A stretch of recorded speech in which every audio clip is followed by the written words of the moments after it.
Hello and welcome back to another episode of Superfan Chats. Today we are going to be discussing episodes 26 to 28. That's right, we finally caught up, although I think by the time this goes out we will be behind. So any theories that we come up with today may be completely irrelevant, but we're going to give it a go anyway.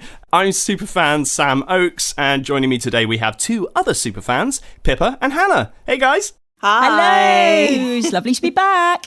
I know, right? And we've got some things to talk about, namely the episode that I'm going to be discussing. But we'll get to that because we've got a couple of episodes to get through first. We have. Oh my god, they're all so jam-packed with stuff.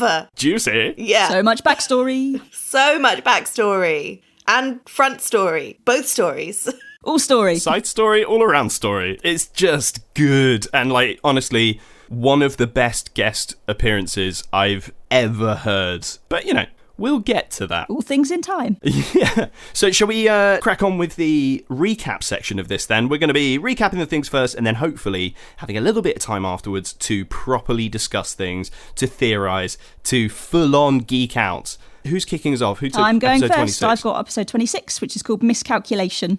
Ooh. Amazing. Take it away. Yeah, I'll kick us off. So this episode starts with this huge epic battle with this molten elemental creature that's coming running towards the party. They've also got this young girl with these kind of mysterious contraptions strapped to her, and she's running towards the party as well. And there's some really, really good shots. There are some that really, really don't work. One of the notable ones is Gwen trying to use this new wand of revealing that she's got, and it just not working at all. Oh. Orin uses his dragon, which he fits with the new pebble head. I'm really intrigued to know how many different heads this dragon has. I know. Don't know. I'm kind of losing track of how many we've seen. There's only 2 or 3. How did he carry them all? Where are they all? Are they just on his shoulders? So many questions. Yeah. So many questions. Enkidu scores this like massive blast of damage. He's got 2 Eldritch blasts now as well. And yeah, just loads of interesting kind of new stuff comes out in this battle. You've got this girl fiddling with her backpack and it turns into armour. She kind of hits off some lightning damage as well. You've got Gaius casting Bend the Truth, which is a new one for him, I think, as well. Yeah. And yeah, Orin's big mistake of deciding to cast some fire damage. On a fire creature. Fire creature, which can only go well, right? Orin. Poor Orin. So this creature then doubles in size, and everyone's not particularly happy about this. We also have this interesting thing with Enkidu, with this tattoo on the back of his hand, which he discusses later, which enables him to cast Compel Duel, which again I think is a new thing for him. Yeah. Didn't they all level up to level 5, like right before the fight? Yes, they did. did. This was why, isn't Yeah. it? This is why they've got all these new abilities and things. Yeah. You've also got poor Gwen, who is very much a kind of face-to-face fighter, realising that she's actually got very little that she can do other than throw things at it, which will catch fire. Or burn. Yeah. Or burn, exactly. So Can't punch fire. bless her. So she resorts to throwing a rock at this creature, which did make me smile. That was excellent. Finally, Orin pulls out his new goose teapot and throws it into the air, and it becomes this kind of mechanical goose, and it's got little wings, and it's got a little rocket burner and little forky feet. It does shocking grasp on the creature, and that's what ultimately defeats it. That's the end of the battle, and then the little girl runs up to this defeated monster that's just a mound of rocks and rubble, and much to the party's intrigue, starts collecting bits of this. She introduces herself. She's Myra Wingthrup, which immediately makes all their ears prick up. Yeah. And she kind of half explains about how she accidentally created this creature with natural power sources called elementals, and how she uses batteries to power things, which makes Orin's ears prick up. They have a little bit of a discussion about whether they're a group of heroes in this kind of 9-year-old's way of like, well, what are you called then? Juna tells her that they're called the Order of the Mark, but doesn't tell the others. So when this girl shouts it out loud, she's like, oh, well, why are you called that? And nobody knows what she's talking about. Gwen does really well with persuading Myra to trust her and to be her friend. And Myra checks out that wand as well, and she recognises it as being a Wingthrup wand, which is quite interesting. That makes you wonder how the Vondells know the Wingthrups. The conversation between the two of them also sets out that the Rose family and the Wingthrup family are competitors. And she confides to Gwen as well that she is on a secret mission to the Golden Forest because she thinks that her parents have been either changed or replaced, and she's on this mission to ask her cousin Veracine for some help. The group decide that they're going to accompany her north, and there's a funny exchange with Myra and Orin about her travelling workshop. And it's, Orin's conflict of wanting to know absolutely everything about what Myra knows, but also not wanting to be bested by a 9-year-old. It's just brilliant, makes for brilliant exchanges with him. Oh, the pride. And then finally over dinner, Orin introduces his new goose teapot, which is called Aggie. And to kind of welcome Aggie, Juna changes Ruana into a goose as well. Myra falls asleep and Gaius plays a little lullaby on the flute to kind of help with that. And the conversation turns to Enkidu's hand tattoo, and he explains that he's recently managed to imbue it with the magic that will protect the group. And when talking about this Order of the Mark name, Juna unexpectedly takes off all her clothes and reveals herself to be covered from elbow to knee in tattoos. And that's the cliffhanger and the bombshell that we end that episode on. Oh, she's so bad. What an episode. So good. I mean, who wants to start off with this one? Because the thing that I took most out of it was like, oh my god, another artificer. Yes, like Orin can learn some things. And then the two of them just instantly do not get on. I mean, she is a snotty little 9-year-old. She is. She is clearly, like, grown up in a very wealthy, privileged household. And what I love about Myra is just how open she is about, well, I'm really clever. Not everyone is as clever as me. People who don't know how to do this are a bit stupid, aren't they? So, of course, it totally rubs Orin up the wrong way. There's no shame in that at all over as well, is there?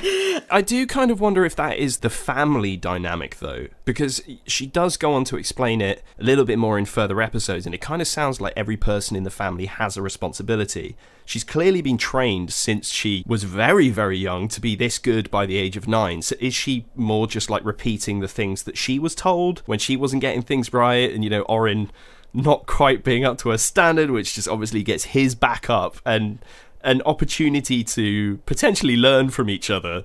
Obviously, Myra doesn't think she can learn anything from Orin, but I don't know whether, like, that door has been closed prematurely or because of, like, yeah, okay, fire monster, don't use a fire spell on it. That is bread and butter. And you could tell from Ben's reaction to that, it's just like, oh my god, why did I just do that? But you said nobody was happy about it. The only person I think that was happy about it on that podcast, you could hear David's glee when he was describing this thing getting bigger. It was funny. Oh, that's classic D&D blunder though, isn't it? Because when you're rolling dice and you're like, oh my god, it's my turn, what am I going to do? There's like the panic sets in about how are we going to do it? And then you're like, yeah, I'll make this decision. And then it's only later that you're like, that was so stupid. Why did I do that? And it's great that it comes from Orin. I mean, we've talked about Enkidu making blunders and being very impulsive and things not going his way when he's not really thought things through. But for someone who is as intellectual as Orin to make a big mistake like that is quite delicious. Oh, yeah, absolutely.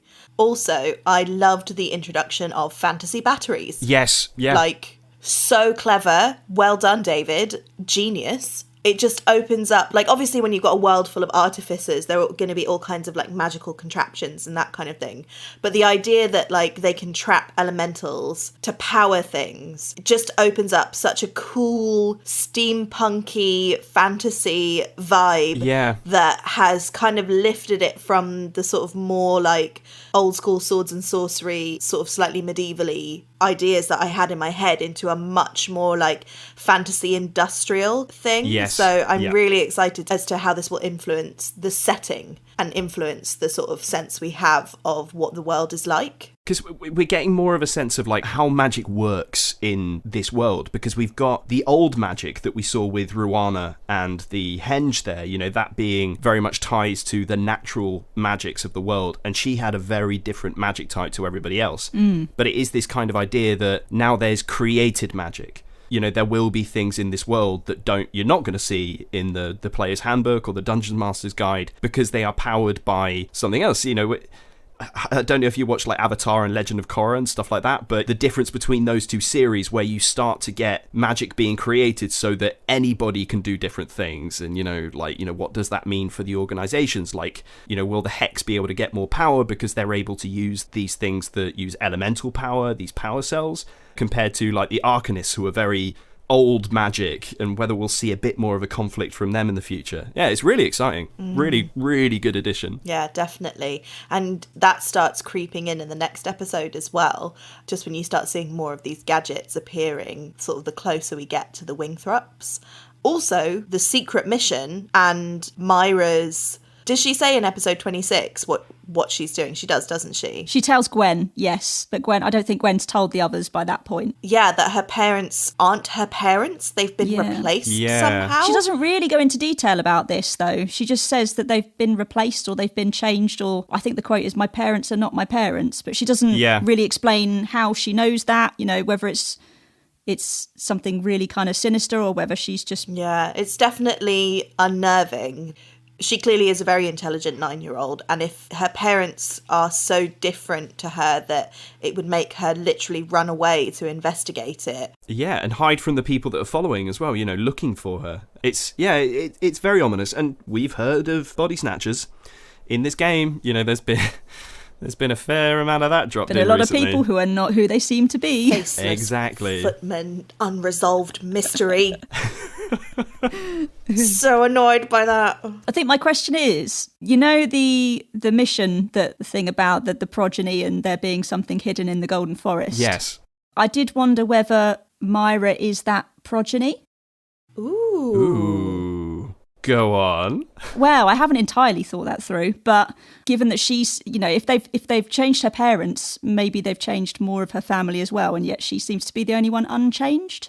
And maybe there's something more deeper going on inside all the Wingthrups.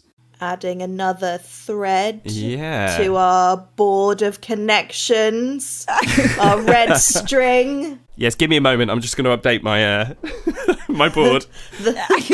So this string connects to this one. It's all making sense. I do love, I love in this episode how good Gwen is with Myra, especially given what we've been told about her being quite a difficult child herself. Yeah. Like, not for the same reasons, but it's been alluded to that she had anger issues as a child. And it's quite nice to see her take on this more mothering role to another child who is not instantly likeable. Yeah, it's just kind of... That was a really interesting dynamic. Yeah. Big sister, little sister vibes. Yeah, exactly. Yeah. You get a sense of maybe what she's like with her little sister Primrose. Oh, yeah. And that's really cute. Oh, yeah. I want to meet Prim. Me too. I'm sure that'll happen in the future. Maybe one of us can guest play them. No. Wouldn't it be hilarious if Prim is a barbarian? Yes. Just popping into my mind. Like, she's got the rage. It's like a family rage. And then Gwen's had training to channel it into, like, decorum and being a monk. And then there's this, like, little sister that's just wild. That's my fantasy in my mind. That would be wonderful. I know this is nothing to do with the episode, but do you think that Prim is also half orc? Or do you think that part comes from Gwendolyn's mother's side? Ooh, do they have the same mother, you mean, or are they half siblings? Well, this is what I'm wondering, because there have been a few kind of like hints about Gwendolyn's mother being a part of Orkosh. Like this mortal uprising, the ones that technically won, the Orkosh magic being somewhat grander than other magics. And she's never actually met her mother, but her mother came from there.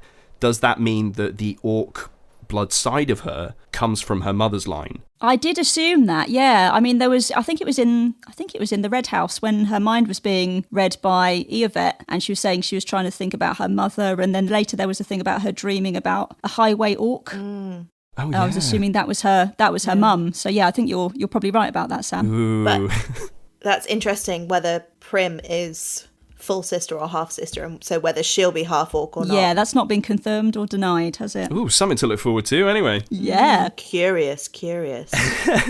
Speaking of curious, can we get on to Juna's tattoos? Oh, yes, please. Go for it. Yeah. Tell us about the next one. Okay, so episode 27, Questioning the Marks, could also be called Here's a Giant Backstory Dump, guys. Whoa! For everyone, it's for juicy. almost every single character that hasn't already had an enormous piece of backstory. So it starts off with Juna being naked, covered in tattoos. And she describes how she's added these tattoos over time to basically try and integrate a mark, which is a 7-petaled flower. Flower check. Yeah, the flower check. Finally. So once every, I think it's 7 generations, there are 7 gnomes born, 3 for the light, 3 for the dark, and 1 for the balance. And they're basically all on a mission to maintain their element, the light, the dark, or the balance. Juna reckons she's for the balance, but Who knows? Because they don't know each other. They don't talk to each other. It's just this lore that's passed down through generations. And like gnomes live a long time. So once every 7 generations is like, it's like thousands of years. So she's just kind of, she had a mentor called Ginger. And she's been trained by Ginger, but she's essentially working on gut instinct, which is part of the flower checks, to see what her destiny is. She says it's like her destiny pulling her towards something. And it's kind of like, you'll know when you know sort of thing. Yeah. So everyone's questioning her. Guy is upset that he's not allowed to tell anyone about this because he wants to write a ballad about it because it's such a good story. And to be honest, I would love this story time with Juna. This is another installment. Yeah, we've had the woodcarver. Now we want to know more of the flower checks. Yeah. There's a brief interlude where they talk about Myra and they decide to keep going towards the Golden Forest. They're like, well, we'll just keep heading forward.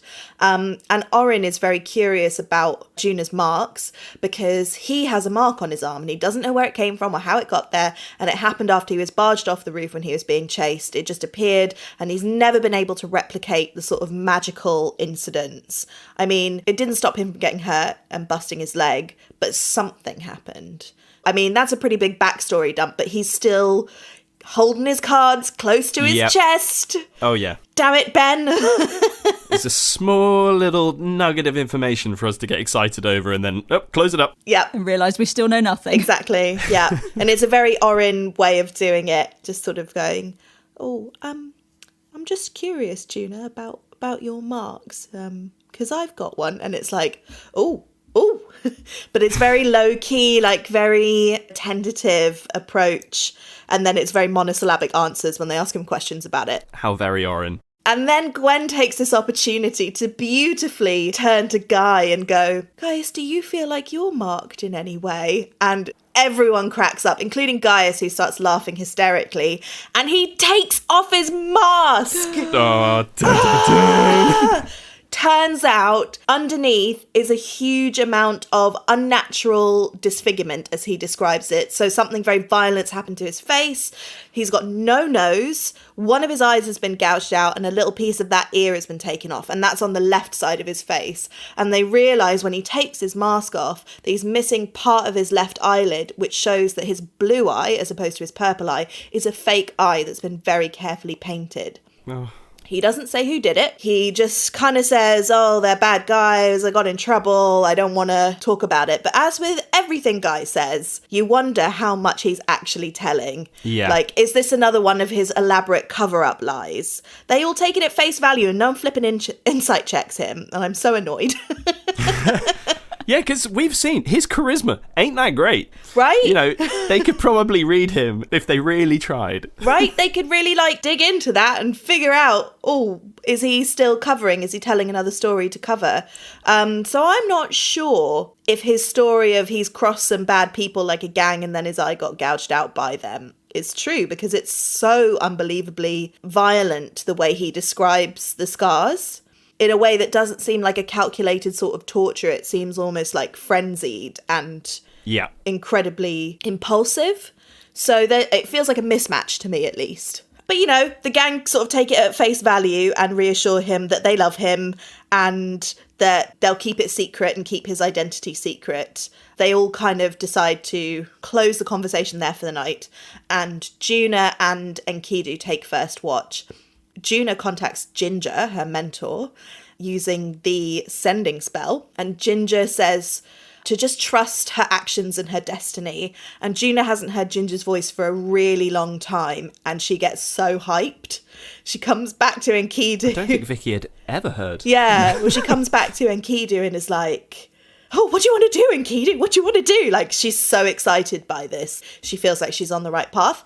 And so Enkidu takes that cue and uses the moment to take a feather from Ruana's wing and cast Fly and go flying with Ruana and Aggie. So it's just Enkidu zooming around with a couple of geese in the sky, which is an image I love. Someone do some fan art of that. Sounds so great. So the next day, they all decide to keep going, and they come across the town of Rudderville on the edge of Lake Dravain. From there, they realise they can get a ferry to Drostad. So Myra realises that people might notice her. So they decide to disguise her as Gwen's sister. Juna does a bang-up makeup job. She keeps her bonnet down pulled really low to disguise the terrible makeup job that Juna does with her incredible role. I think it's like a 6. Yep. After Gwen goes, Juna's the best at makeup. And they decide to say that she's called Jenny, which was also hilarious. And they split up. So Gwen sort of takes babysitting duty and takes Myra sort of down towards the docks. And then the rest of them head to the pub to sort of see what information they can gather, see what's going on. Both of them, in their separate conversations, realise that the ferry for the day has gone. So there's only one and it's in the morning, so they've missed it. And then Orin and Gaius are kind of propping up the bar, chatting to the barkeep. And the barkeep used to work for the Wingthrups and the old trapper company trapping elementals. And then he's got a cool contraption to replace one of his hands, which is also made by the Wingthrups. So you start seeing this kind of steampunky reality coming in to actually influence people's day-to-day lives. And they learn that the old trapper company is around here and they ship batteries across Lake Dravain. So they find out that they can get across the lake if they ask for passage on one of the boats. One of them are working boats, not like a visitor ferry. And there's a human woman called Ali with amazing red hair who has a boat down by the docks, and they can ask her if they can get passage. Probably you'll have to pay her a bit, but she's going out today. Cut to Gwen and Myra. They're chatting about their experiences all around Elton Pier and their holidaying in cart as they head down to the docks. And it's very sweet having them have a little moment. They all kind of meet up down by Ali's boat. She says, yeah, absolutely, it'll cost this much to go across. They offer to help her with her shipments to sort of start it moving a bit faster. So Enkidu, Orin and Juna decide to go to the old trapper company and start loading boxes of elemental batteries onto the ship. And Gwen and Myra think it would be a better idea to sort of scooch down to the bow of the ship, stay away from everyone and skim rocks. And you have a really funny interaction with them about, isn't it better to just use the contraption to skim rocks rather than use your personal skills? And Myra doesn't seem to understand why you wouldn't use a contraption. Just as they hear people start questioning, have you seen a little girl down on the docks? And Kidu and Gaius hear a hurdy-gurdy playing. Mysterious. Who could it be? David hints that it's someone they know, and they're like, what? What? And then he ends the episode. Oh, God. That was the longest week of my life. Next episode to come. Who was it? I think they also brought out no small questions in between those episodes as well, just to delay it even more. But I think we were all asking ourselves, who is this? Could it be? Is it? Maybe? I don't know. Dare to believe. Yeah. I mean, what a great episode. Yeah, I know. For exposition and, like you say, getting more of that like steampunky feel, that I'm getting a sense that maybe the Lake Ward is gonna be more of like a built-up area where you're gonna have more magical buildings, magical contraptions, things that do things all around. Considering how au fait Myra is with it as well. And everyone this side of the lake being pretty kitted out, pretty RoboCop going on over there. Yeah, definitely. Definitely. It's exciting. And actually, I hadn't realised until they spoke about it, Lake Dravain is enormous. They talk about it looking like the ocean, like they can't see the other side. And it stretches so far across the landscape. I hadn't obviously looked at the map properly, or I have very bad map conceptualising skills, which is probably true, that latter one. I wouldn't worry. I think D&D is theatre of the mind, right? You know, you can have a map, but it's never to scale. Unless you're David, in which case it definitely to scale. I don't understand how to think about that in my brain and picture it until someone tells me very specifically. I loved the description of Juna's tattoos, and I think I want to now know the story behind every single one of those tattoos. If they all do allude to her life experiences, and that she's saying that there's a tattoo of the rose and there's a tattoo of a thorn. There were a few interesting ones on that list that she read out, having listened back to it a second time and actually taken in some of what of that list that she said. I mean, again, I think one of them was she said there was a tattoo of a ship from the Woden Isles, which again suggests that she's visited at least, or had some kind of dealings there, which makes me wonder what's the story behind that. Ooh, I did not pick that up. And yeah, there was a big long list, which she just kind of skimmed over. But yeah, I think it'll be interesting to see how many of those come out in due course. Oh, more story time with Juna. I'm going to make this happen. That's really interesting, actually. I didn't realise that, because I remember her talking about the woodworker. I just thought that was like a tale that she was told, and it's like, you know, story with morals kind of thing. But if it's on her body, then either that tale has resonated with her. I think there's more to it. Or she, has an experience with, potentially, as David put out there, the person who could have made the Pied Pipe. And how is that going to relate back to Juna? That's really interesting. Thanks for bringing that up, Pip. I did not notice that on first listen. I'm going to be honest.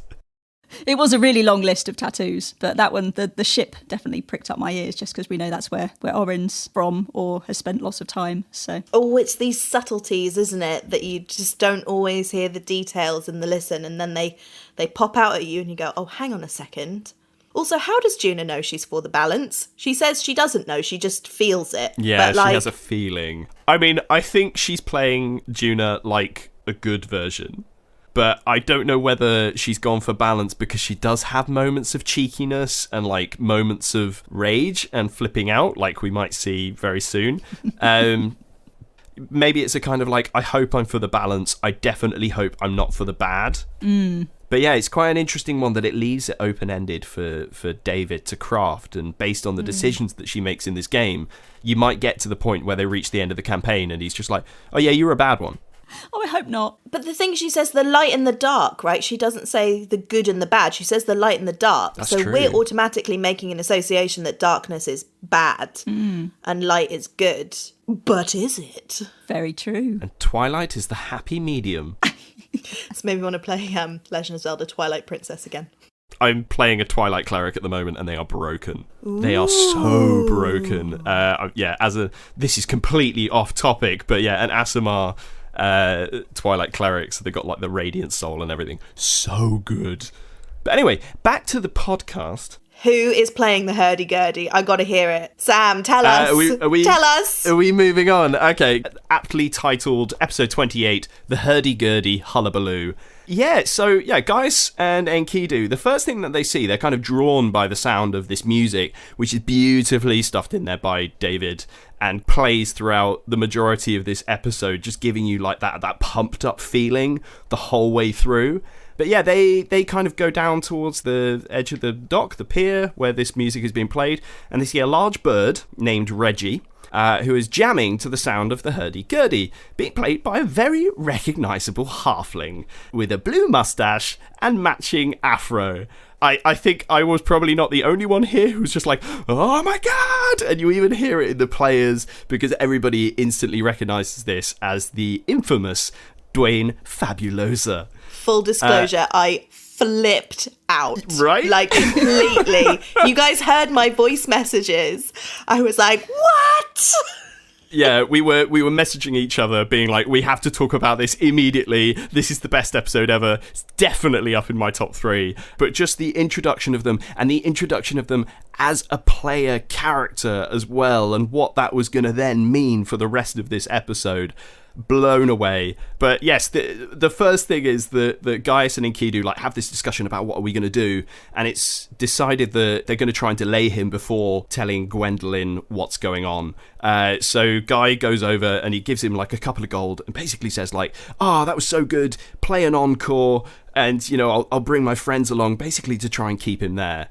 And in this moment, I think Gaius falls in love with Dwayne's dazzling smile. He's got one of those ba-ding things in his teeth and his mustache, I think, and his eyes. Whenever he smiles, they just sparkle. Oh, he's so shiny. And that's Gaius' journey through this episode as well, is like, damn, this guy's charming. They consider trying to get Gwendolyn away before she finds out, but then in the end they decide that it's better to tell her because otherwise she'll kick their ass. While this is happening, while they're like carrying this box of batteries back to the ship, we check in with Dwayne a little bit more, and we learn that Dwayne is planning to head north, and Dwayne is told that the last ship heading north is Halley's. So the exact same boat that the party have booked. And then we cut back to Guy telling Gwendolyn what's going on. Upon hearing that Dwayne is in town, she storms off to confront him, who promptly turns up from the other direction, like proclaiming his innocence. He immediately starts crying and like, oh, Gwendolyn, oh, you're here. And then Juna just like steps in and give him this really long overdue tongue lashing. She doesn't let him speak. She just rails at him to the point of making him feel like a little boy, smaller halfling than he ever was. We then get Dwayne's version of events, where he claims that he was imprisoned by the Vondells as their personal bard, and he only escaped with Heroica's aid. This is the bard that they met back in Berrien Fields. And he later goes on to explain that this reaction that Heroica had to the Dwayne Johnson rock moment was all an act, and that Heroica is a very, very talented performer, and that this was a plan all along. He also mentions that there was a hag who foretold that Gwen would be heading north across the lake, and that's why Dwayne has been like scraping by to try and get here, and somehow, despite the fact that we're all there like, this is beautifully crafted bullshit, he's utterly believable. He rolls like 26 on his deception or his persuasion check to get away with it, and like everybody just starts to believe him, and they're all like, oh, okay, I get it, yeah, he is very charming. And Gwen's mind is all over the place, but he begs for forgiveness. And although she does like give him a quick slap across the face, they do decide to journey across the lake together to let the healing begin, as Dwayne puts it. I mean, it's a bit of a weird moment when he says, I was planning on heading north, because it kind of suggests that he wasn't waiting for Gwendolyn anyway, that his true agenda was to just go north. And there's a little giggle from Vicky as soon as he mentions this. But while they're prepping for travel, he shows off that he has this new bag with a fuzzy ball in it that can summon these like friendly animals. He had Reggie. He gives Gwen an example when he summons this tiger named Winthrop, who's a very, very friendly tiger, though I'm guessing not as good a musician as Reggie is. But it's in this moment that he learns about the actual fate of the Vondells, and that Gwen is now a skilled adventurer, that she can really handle herself. And I think that is actually a moment where he's like, oh, okay, good for you, you're still very attractive. As they are setting up to leave, Myra tugs on Enkidu's jacket and mentions that there are guards approaching. And these guards come up to the boat, and it's very clear that they're all looking for a small child, similar to the last episode, and Myra kind of takes this opportunity to hide below deck. But it's actually Dwayne who comes to the rescue here and suggests that they've seen a small girl with a half-orc lady further down the pier. So the guards are just like, oh, okay, you're instantly believable, I'll go this way. We're bullshitting. Oh, that fabulous charm. I don't think he's going to be able to fail a charm check. I really don't.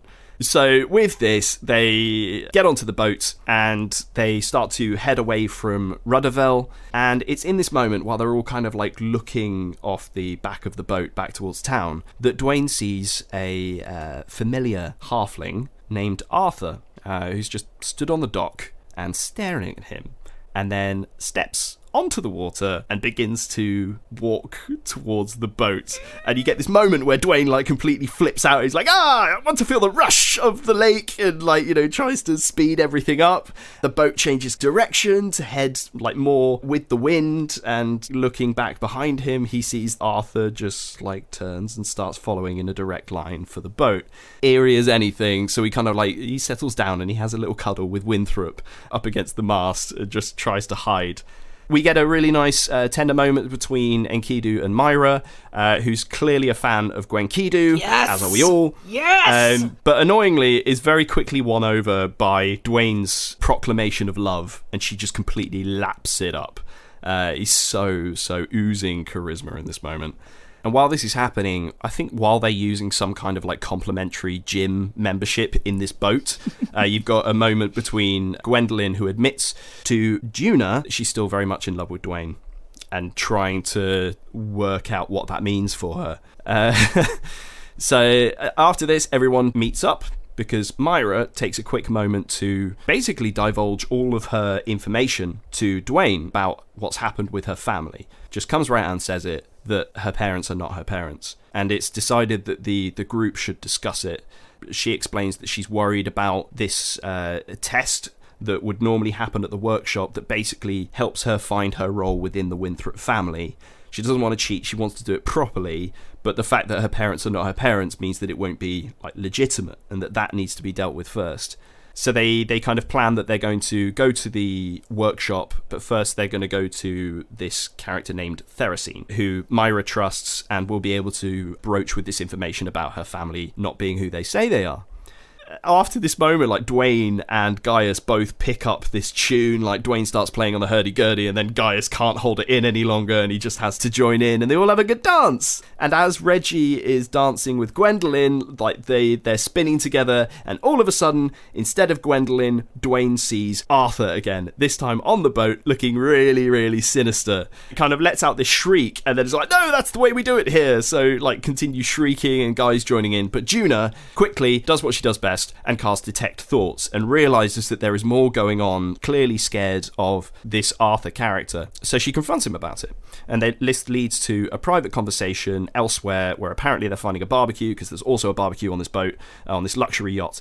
But basically Dwayne puts it forward that it's about Gwendolyn's safety. So naturally Juna wants to talk more about this, and Dwayne warns that there is an ominous force that's supposedly stalking Gwendolyn, which he refers to as the ghost cow.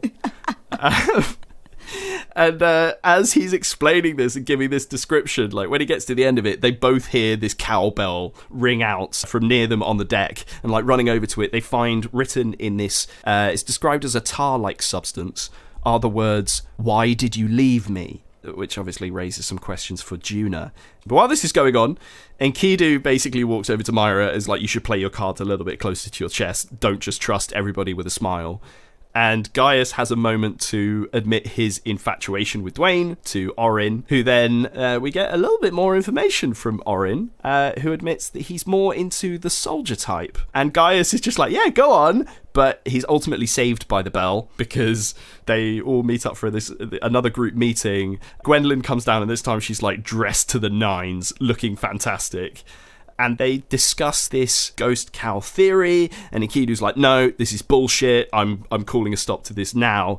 And then they hear the bell again. And this time it's coming from below deck, which prompts loads of things oh my god, Bessie's down there. They start to hear hoof sounds, and it turns out it is Bessie, but they're maybe this ghost cow thing is real.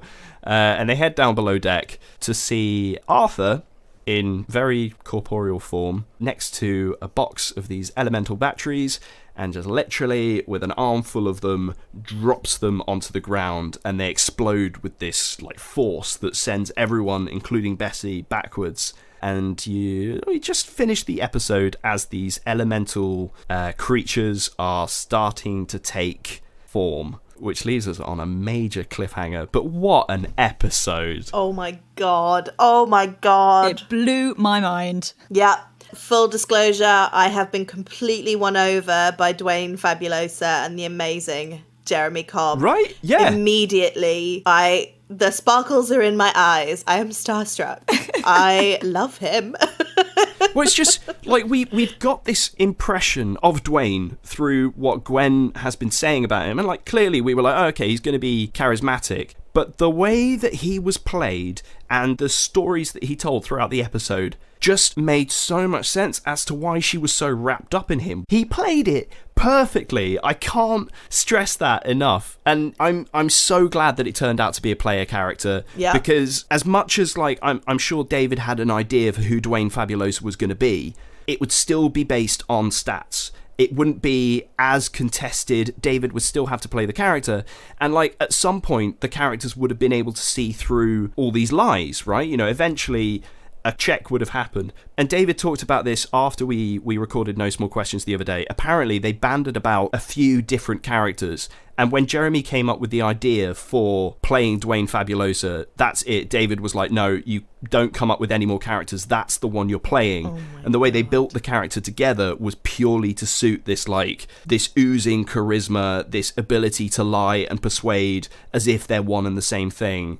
I'm so glad they did it. And the way he came in, the way he played that episode was just pure perfection. So good. And also, can we talk about the music that David made for Dwayne? Oh, God. Key change! Just, I mean, next level. Yeah. I mean, you can literally hear David's head spinning as he's DMing it, going, oh my goodness, I have to write this music now. Yeah. When everyone's calling out suggestions, let's have a sea shanty, let's have a key change. Now I bust out my lute. And he's just... But he rolled with it. He did a stellar job. He did. Exactly. He did indeed. He smashed it out of the park. Well done, David. Yeah. I think there's no limit to this guy's talents. Yeah.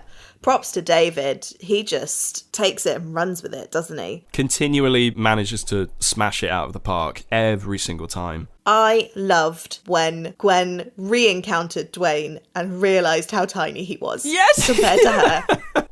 You're shorter than I remember. It was priceless.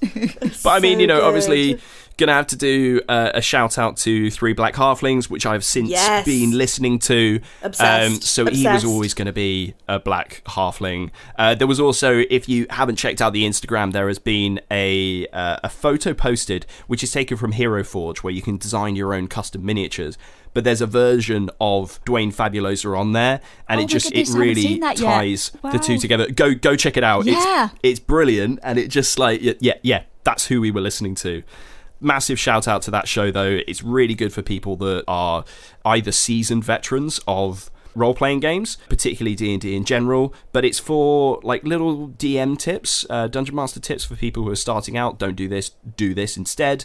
But also for players and how to be more inclusive in your game. Instead of talking about things like race and stuff like that, talk about species. And also, can I just say, having now totally binge listened to it, it's so entertaining. The three of them are such great crack. I feel like I'm having a laugh with them in the room. And these topics that feel maybe a bit unapproachable sometimes, they just make so approachable and so fun that it's like, oh my God, why haven't we been doing this all along? They're so great. Yeah. It's so easy listening. But that is the plug. Go check it out. Three Black Halflings and the wonderful Jeremy Cobb, who also, I have to point out, I remember from No Small Questions when Gerominus Cobbimus Maximus asked a question like, oh, Dwayne Fabulosa is such an interesting character. I wonder if we'll see him at some point. You knew, you cheeky. Oh my God, that just makes me love Jeremy even more. Didn't click until after I read that. I don't know who I love more, Jeremy or Dwayne, to be quite honest. Just such a good episode, one that you needed as well. Like the whole, it's the way that everybody warmed to him and the music going, them all having a dance and stuff, but still having the classic David sinister element to it. The ghost cow. Yeah, because you can. You can win over characters, sure, but, they stuck to, no, this guy is a shit because this is somebody that, this Arthur character, this same thing has happened to them. And I have a theory, I have actually discussed this with Pippa, but I have a theory, and I do know that by the time this comes out, the next episode will have aired, so I might look really stupid by suggesting this, but I just have a feeling. Hannah, have you ever heard of something called a revenant? Yes. In games? Yeah. When they were describing Arthur, that's what I thought of. It's that whole, like, why did you leave me? Did something happen? Again, Dwayne, his standard, especially with Gwendolyn, he took her away from her family, took all of her money, and basically stranded her and left her for dead. Oh my God. Like, she was about to be kicked out of that tavern in episode 2 when Gaius turned up and they started their journey together. But what if that actually went really wrong? That makes so much sense because revenants are spirits that are basically destined to constantly reincarnate if they're quote unquote killed and follow the person, like the unfinished business, essentially. Yep. And you get like lots of knights who have not completed their missions on the battlefield, and they want to sort of like, they're chosen to like sworn against their enemy. But if Arthur is a revenant, that makes a huge amount of sense. Or something similar anyway. I'll read the description as it's written in the manual. A revenant forms the soul of a mortal who met a cruel and undeserving fate. It claws its way back into the world to seek revenge against the one who wronged it. Sounds familiar, right? Mm-hmm. But then a revenant doesn't require air, food, drink, or sleep. No magic can hide a creature pursued by the revenant, which always knows the direction and distance between it and the target of its vengeance. So this explains the boat. Yeah, exactly. Yep. When that moment happened... And walking on water. Yeah. And it turning up, like, they are still intelligent creatures, so it's like, oh, there's a bunch of elemental batteries here. Boom. Deal with this then. Yeah. You're out in the middle of open water. On a wooden boat. You know, I'm really looking forward to this next episode. What did you do? I just loved the successive... It was almost like watching him knock down a bunch of bowling pins, where everyone would come and stand up to him and go, no, I know Dwayne's a shit. And then as soon as he opens his mouth, they just totally fall for it. Just like one after the other. Even Enkidu, who's like, don't fall for it. Eventually, by the end, it's like, oh, this Dwayne guy, he's not so bad, is he? Yeah, although... Just amazing. He is the only one, though, and I think this was really clever of Daryl to be like, no, I would be so at odds against this character that I wouldn't even be looking in to see if they're telling the truth. Mm-hmm. He purposely did not roll an insight check, because that would mean that he would have to go along with whatever was being said, but he was able to call it out as what it was, you know, this whole ridiculous ghost cow thing that was going on. But yeah, you're right. Watching Juna do that complete 180 was so brilliant. Yes. And well played, Vicky. The screaming at him and the not letting him speak was priceless. It was so good. This episode was just everything. It was amazing. We've got a horse. So yeah, again, Orin like letting on something about, you know, soldier types. And is this Orin trying to open up and then quickly realizing, oh no, that was too far, and I'll lock it back down? Does he have a crush on that's quite a big thing to... Enkidu's a soldier type. He is, and he can fly. I mean, that's pretty attractive. Oh, now I'm like, and Corin instead of Gwen Kidu. I don't know. This is such a twisted triangle. New hashtag, please. Orindu? Orindu? Does that work? I don't know. Yeah. I picked up on one tiny thing. This is nowhere near as interesting or exciting as those other ones. But the tiger with the name Wingthrup, what's that all about? Yeah. And I was really hoping that someone would say, what was Myra's reaction to this tiger having her surname as its name? That's true, because they did put a nod. I think it was Grace, as Gwendolyn put out there, like, oh, any relation to the Wingthrups? I don't know whether and this it was just, the tiger doesn't understand. Yeah, and it was just exactly. swept over. Dwayne, too dazzling. But yeah, I don't know whether this was like Jeremy had an idea for like, oh, if this animal comes up, then it will have that name, or whether it was like an off-the-cuff kind of thing that was partially influenced by like hearing the Wingthrup name earlier on, or whether there is something more to it than that. I'd like to think that there's something a bit more to it, because he really took a shine to Myra by the looks of things when they were down there, you know, constantly praising her, which he didn't need to do with the other characters, but he felt the need to do with her to kind of win her over. Like he recognises, useful people, and will definitely try and charm useful people. So Gwen would have been very useful to him because of her noble connections, and Myra, being a Wingthrup, will be useful to him because of her connection to the Wingthrups. And I feel like he's very good at going, oh yes, your connections or your name will benefit me, and therefore I will charm you. Oh, I can't wait to see how this all pans out. He's good at playing those strengths. And we do know that there is only one more episode with Dwayne Fabulosa. No. That has been disclosed. For now. But it does make me wonder what is going to happen. How are they going to round this story off? Like, how is it going to end, like you say, for now, between Dwayne and Gwendolyn? How are they going to see things off? Is she going to decide that she is in love with him and that whole fire is back? Or is that going to end dramatically in some way, in, you know, completely polar direction? I have absolutely no idea. Is he even going to come out of it alive? Exactly. No, What's going to happen in this Dwayne next at one? all costs. In some way, this has to be resolved. Yep. I just have no idea how they're going to do it. I can't wait. It could go so many ways. Oh, It's going to be brilliant, and I can't wait to watch them fight loads of elementals. I am worried for Bessie. Yep. I'm worried for Bessie, and I'm also worried for Hallie, because she's just kind of been dragged into this for no reason. She's already kind of like put off by the conversations that they're having on the boat, and now there's a bunch of elementals below, and we don't know how many there are going to be. It ended with a bang. It's going to start with a bang this next episode. yeah. Hallie doesn't get paid enough for this. They haven't given her enough money. And I do worry that Gwen is usually one of their strongest fighters, but she's not really got much in the way of being able to fight. If it's anything like what they had in episode 26, she's not going to be that useful in this fight. She's also dressed in her best. I don't know if that's going to scupper her ability at all. Probably not. She's a Although monk. she did spend a lot of the episode working out, so, she's pumped and ready for it. That's true. She's ready to go. She should probably have a level of exhaustion for that. But Don't give David no, any who would be that ideas. cruel? He won't hear this until I in think the the past. episode's been recorded. We're probably okay. But still, yeah. for future. I guess Enkidu's just going to have to protect her again, because that is his job now. Oh, no. The wise head on newly protective shoulders to err as human and all that. He's really, really stepped into that. I am the father figure of the group here. I will keep you all safe. Punch anyone in the face to stop them getting near to you. Yeah. And these wonderful one-liners he keeps coming out with. Yeah, like when you said, to err is human, to forgive is divine. Yeah, beautiful. Lovely work, Daryl. Before we finish, if you could pick one favourite moment from this trilogy of episodes, what would it be? Good question. Yeah, go on, Hannah. Okay, so I was going to say, of course, the whole Dwayne Fabulosa episode, I have expressed many times how much I love it. But in terms of little moments, the rivalry between Orin and Myra just brings me so much joy. All the funny little quips, every time it comes up, it makes me so happy. I think that good might be some choice. of my favourite. Particularly that, they'll never believe he's a Winthrop. Yeah. Oh, that's so harsh. Or just Orin's little, I hate her.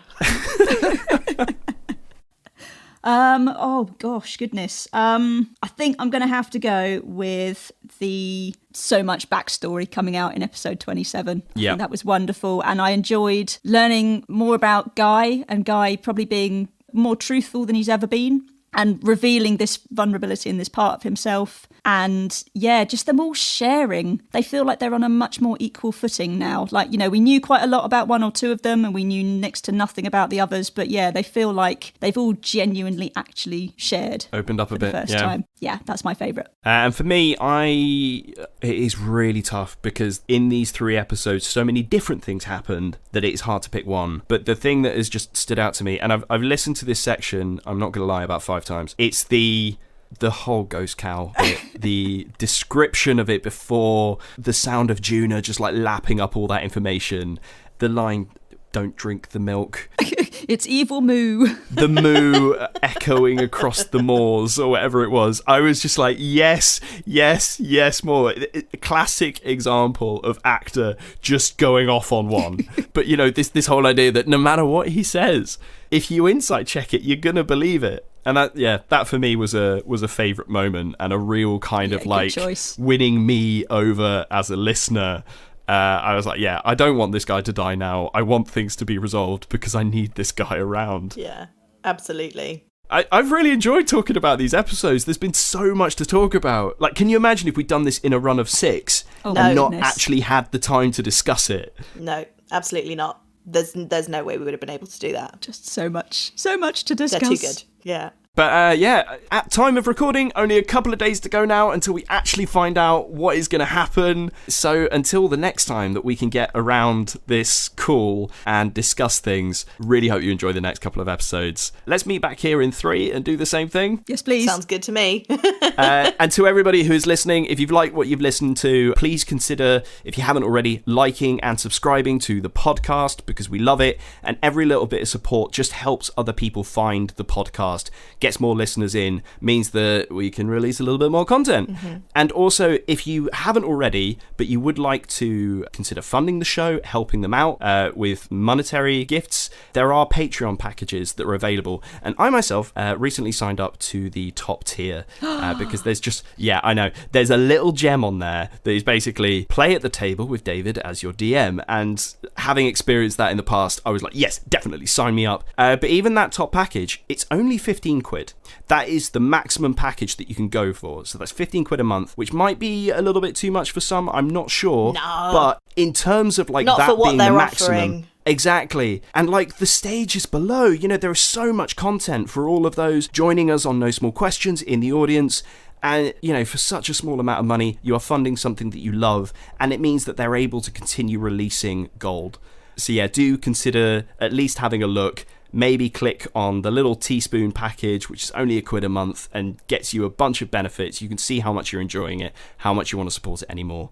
But that's as much as I'm going to say about this. I love plugging this show, but I mean, the proof is here. It's glorious. Yeah. And I hope you're enjoying listening to our part as well. It's a show that definitely creates super fans. Oh, yeah. It is just so good. easily. Easily. Our numbers are growing. I don't think I'll be holding this spot for much Superfan longer. Everybody else is taking over. Join us. Join us. One of us. We've got Pippa now.